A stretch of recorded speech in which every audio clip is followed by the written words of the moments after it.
Hello, and welcome to this masterclass, an introduction to good business. My name is Sarah Osterholzer, and I will be your host for this session. But before I get into an introduction of who I am and why I'm here talking to you about this topic, I want to share my aims for the session and what you can expect to get out of it. One of my first aims is to highlight the opportunity to be starting up a good business right now. I'd also like to bring clarity on what it means to be a good business, because the murkiness about this topic is stopping so many people creating businesses that the world needs now more than ever. And finally, I would like to showcase different types of good business models and different approaches, looking beyond just the theory and actually in practice, what does it mean to be a good business? So my aim is that you will leave this bite-sized session feeling more confident and clear with defining a good business. You'll also leave with some inspiration and ideas to help you create a business and knowing where to start and to get further support to launch that good business. So stick around. It's going to be a packed session with very useful theoretical and practical content. Now, you might be wondering, who am I to be talking about this topic with you today? So let me introduce myself.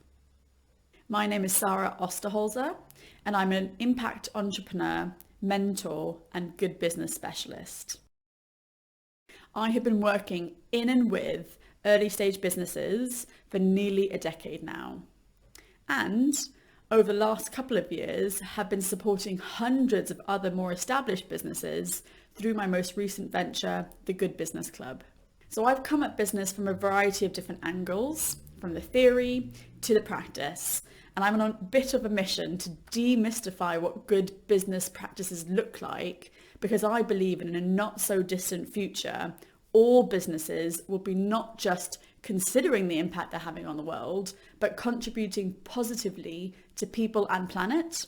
And I want that to happen sooner rather than later. I've been part of 4 different founding teams.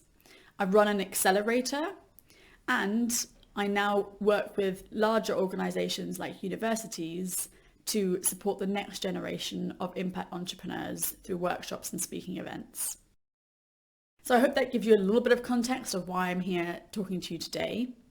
If this topic is of interest to you, please do connect with me on social media. You can reach out to me at Sarah Osterholzer or the Good Biz Club. So as an overview, here's what we're going to be covering in this session. The rise of purpose-led businesses and why now is the right time to be starting one. What is a good business? And then we're going to go a bit deeper, looking at examples of good businesses from a range of sectors and a variety of different models. And I'll be bringing it to a close with where to start and where to go to get further support. So let's get started. As I've said, I've been working in this space for nearly a decade, and I can honestly say now is the time to be starting up a purpose-led business. And here are some reasons why. Customers are demanding it. So Accenture did a study and found that 62% of customers want companies to be taking a stand on current issues like sustainability, transparency, and fair employment practices. And what the customer wants, the customer gets, right? If you want to stay in business. And it's not just that customers are asking for it. They are boycotting brands that are negatively impacting the world. 37% of customers have stopped buying from a business based on its actions. And these numbers would have only increased since the pandemic, where we've seen society really shift quite dramatically as a whole in their thinking about long-term sustainability of the planet and to important causes around inclusivity and fairness amongst all people. In the past, doing good business was seen as something that came at a cost to businesses, but not anymore. With this increase of popularity around sustainability amongst businesses over the years, the market has seen an increase in products and services that cater to good business practices, and the pricing is now much more competitive. That means doing good business isn't at odds with profitability, making it commercially viable. Now, as well as the current situation, businesses need to be future-proofing their organizations, and that means catering to the next generation. Millennials and Gen Zs are fast becoming the largest proportion of consumers and employees. And with that comes a mindset that is more conscious about the planet and the impact we're having on it. It sees a generation who are expecting businesses to be run differently. And if businesses don't catch up with that mindset, they won't be able to compete for talent and for custom against their competitors. And finally, the rise of social media has given everyone a platform to share their opinions and expectations with the world. Whether a great experience or a dreadful one, customers, employees, and the general public are making their opinions heard, and that is empowering our society to live by their values and rally around communities with shared causes like never before. Society is using the platform it's been given and changing behavior in a way only government and bigger corporations used to be able to. So if you're driven by your values and want to create a good business, now really is the time. But let's pause there and explore, what is a good business? We're increasingly hearing terminology which I've already used today, such as impact-driven, purpose-led, social enterprise, and good business. But what are they? And how do you know if your business is a good business? So I want to focus some time now on exploring what we mean by good business. It's worth noting that there isn't a global definition, and that's a little bit challenging. At the Good Business Club, we've developed a way of describing them, with contribution from the businesses in our community, which I'd like to share with you now. A good business is one that has a purpose beyond just making profit. They're still concerned by financial sustainability, but not at the cost of the planet and people. And we've distinguished 6 areas a business focuses on to positively impact people on the planet. So 3 areas are operational. They could be looking at the people who they're impacting directly, their employees, or the people they serve, clients and contracts, or perhaps a supply chain that sustains the business activity. The other 3 areas are external. The impact could be directly related to the product or service that they offer, or they look at the immediate communities that they're in close proximity to, or the bigger picture and the wider environment that they are impacting our planet. Now, some businesses may just focus on one of these areas that I've mentioned, while others may look at having a positive impact across a number of different areas. It's also worth noting that there's a common misconception that good businesses are defined by their legal structure or business model, but that's just a misunderstanding. Good businesses range from micro businesses or freelancers to private companies and B Corps, from co-ops and social enterprises to sole traders and independents. I'd now like to go a bit deeper into this with you, showcasing real life examples of practices and approaches of good businesses to give you a more tangible example. And I look to the businesses in my own network as examples who are predominantly based in the UK, but there'll be examples wherever you look in the world. So let's start with employees. So good business approaches look at diversity and inclusivity in the workplace, and that starts by looking at the recruitment process. What have they got in place to ensure the role is open to everyone, and that there aren't any barriers to diverse and minority groups in joining your business? The approach might also be focused on flexible and fair working policies, such as committing to the living wage campaign. Or perhaps employee development and training is really important, with resources available to develop a team beyond what's expected of their role. And some businesses have looked to flattened hierarchy or inclusive reward systems, giving employees more control and an impact from the success of the organisation. And for others, creating a considerate working environment that fosters well-being and creativity, for instance, the office space, that could be what's important. And finally, some businesses see the value in transparency with their employees and other stakeholders, and are open to being held accountable from everyone involved in the business, not just the people at the top. So here are some examples I would like to explore with you. Just Helpers are an award-winning cleaning company based in London, and they are passionate about fair and equal opportunities for all. And one way that comes to life is by paying all their staff, at minimum, the London living wage. Rocket Mill are a marketing agency, and 11 years after they started, have become employee-owned. They have a strong value of putting people first, and rather than accepting offers to sell the company that would only have benefited the founders, they decided to sell the company to the employees, who now all benefit from the success of the business. And DNA, they're an award-winning, disabled-led social enterprise which supports students, organisations and social justice projects to create inclusive cultures. And they really practice what they preach.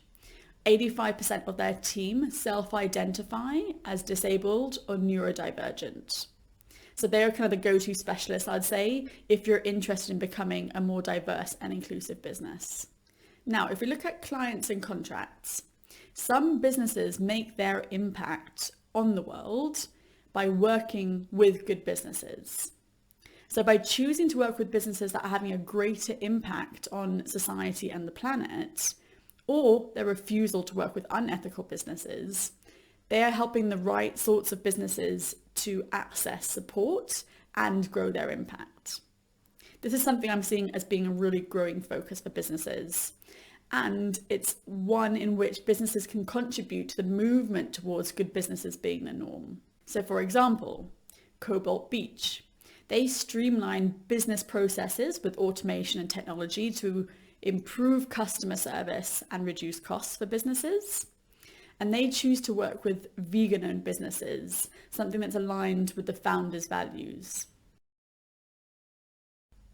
We at the Good Business Club support good businesses to accelerate by creating opportunities to collaborate, learn from, and work with other like-minded business owners and specialists.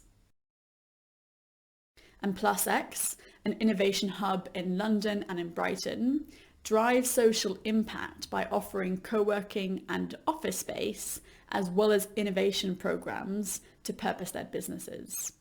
Now, the last area underneath the operational banner is the supply chain. Whether you're making a product or not, a business's supply chain has a massive impact on people and the planet.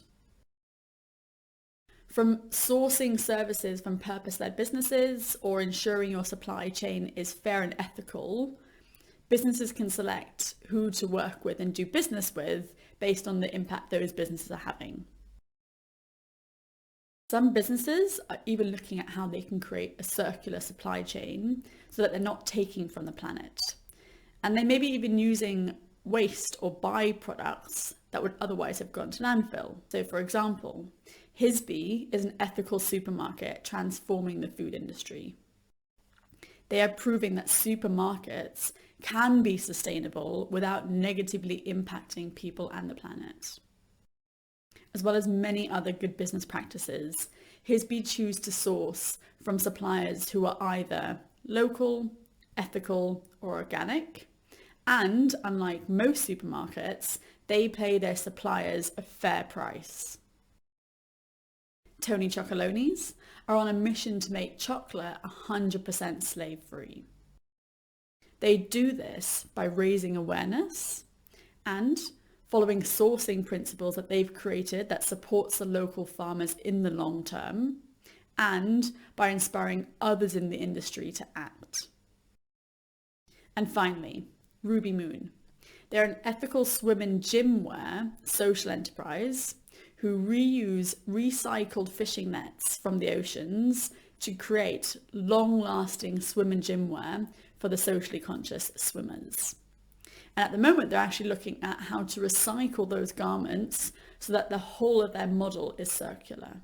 Now, let's look at the external impact. So the first area that businesses can focus on is their product and service.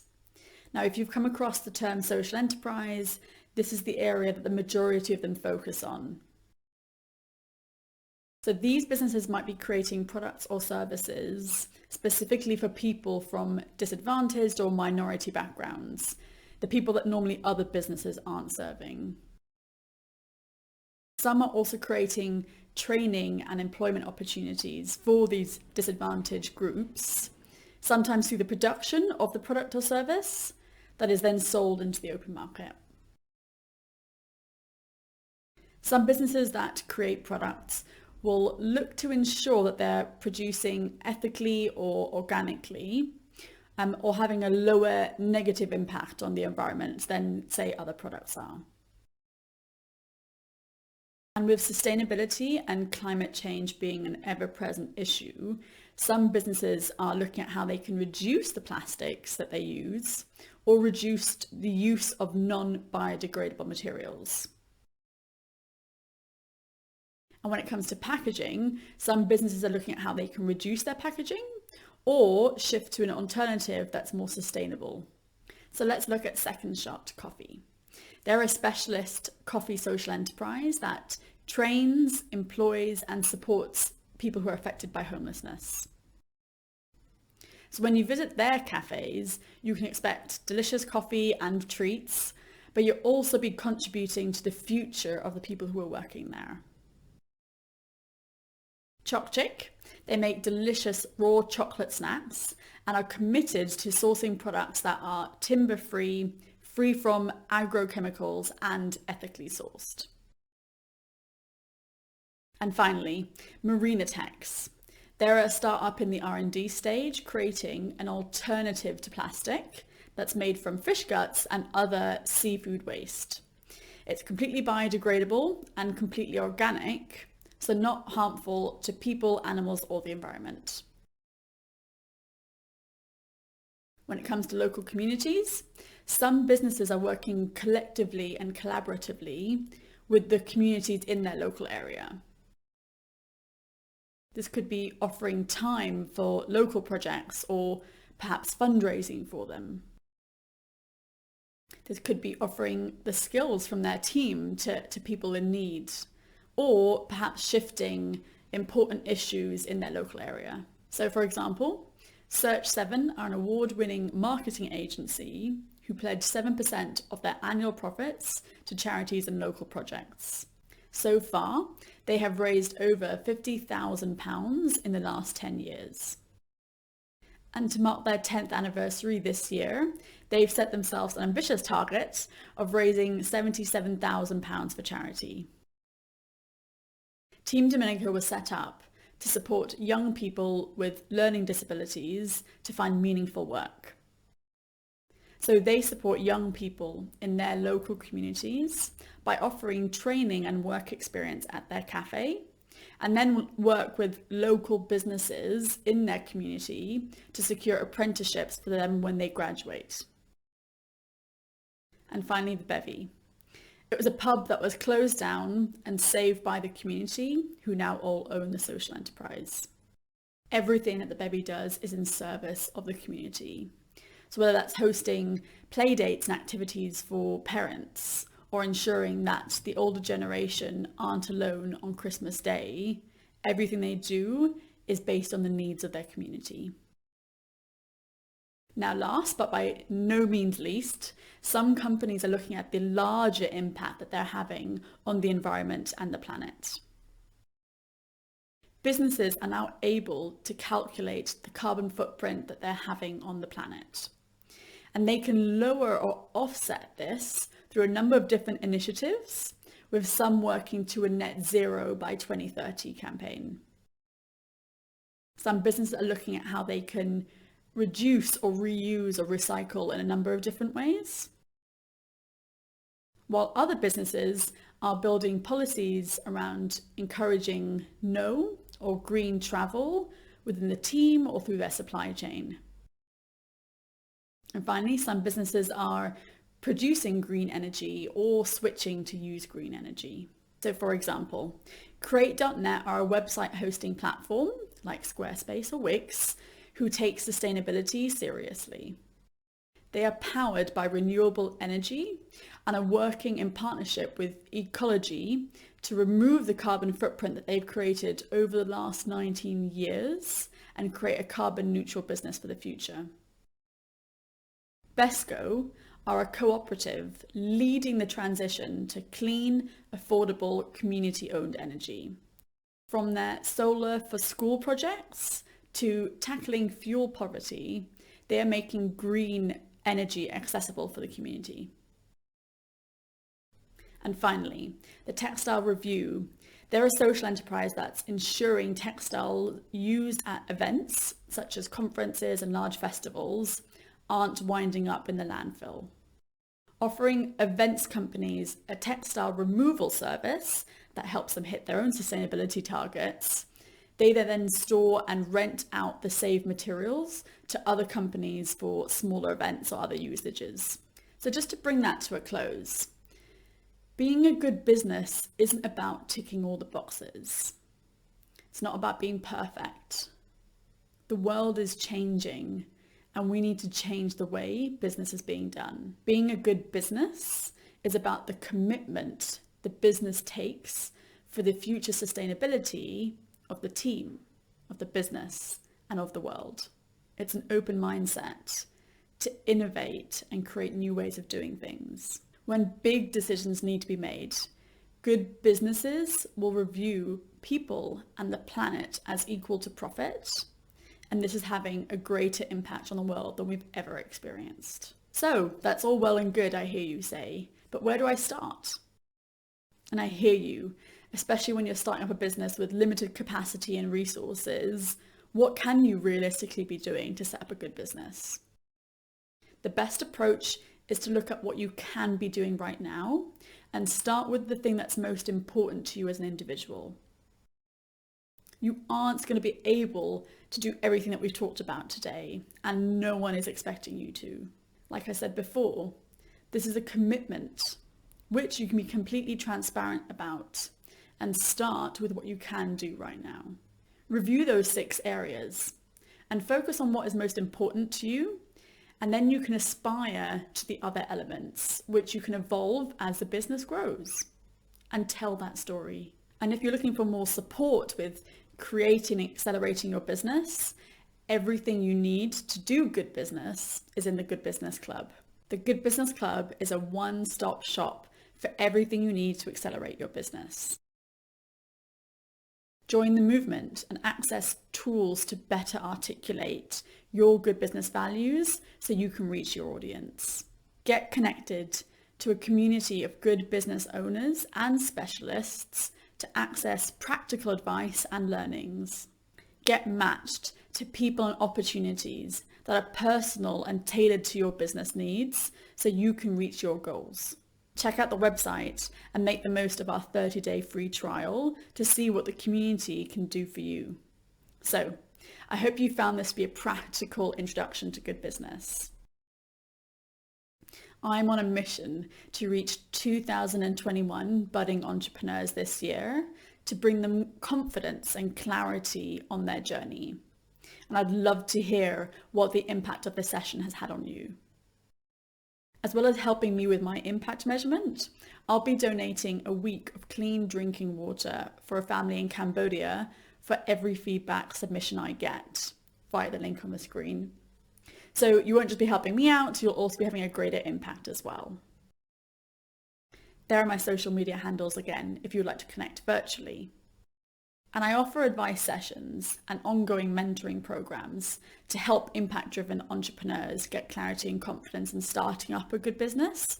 So if you would like further support, please do get in touch. But for now, I wish you all the best on your journey in starting up a business.